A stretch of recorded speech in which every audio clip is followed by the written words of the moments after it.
Ženy, nachádzam sa v Bratislavskom avióne, som v predajni Müller, pretože od 27. do 30. augusta tu prebieha super akcia, budú tu mať minus 15% na všetok sortiment, ak máte stiahnutú aplikáciu Mülleru.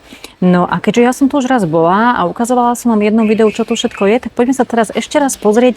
Takže som akurát pri stojane Chanel a odpadávam z neho, pretože Chanel tu má podľa všetkého kompletný sortiment.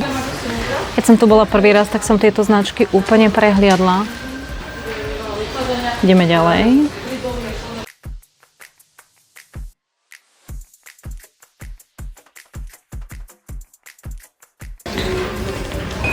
Objavila som tu tieto štetce, vyzerajú dosť príjemne.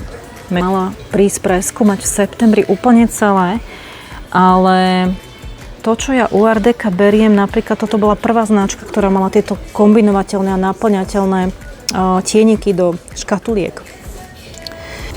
Akože brutálne. No ale idem sem. Značka Kiss. Ak toto nepoznáte, a možno to poznáte z inej drogerie, ale toto sú vlastne také tie samolepiace miehalnice. Ja som ich teda mala konkrétne tieto a ono sa s tým veľmi ľahko pracuje, fantasticky to drží a majú k tomu úplne, že kompletne celý sortiment. Dobrá klasika. Toto tu majú, babi.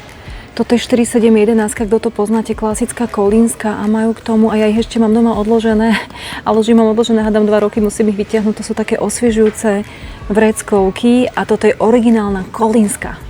No, ja som to bola pred pár dňami vyberať peračník pre moju dceru, ktorá mala narodeniny.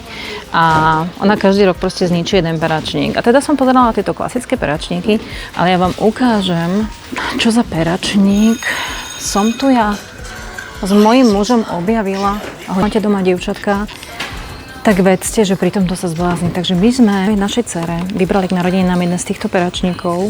Niečo, len pogumovaný, taký, aby sa dal umývať a vo vnútri sú tieto veci. Tak toto dostala naša dcera k narodeninám. Akože krásny.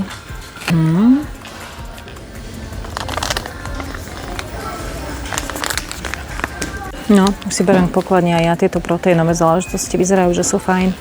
Ochutnáme.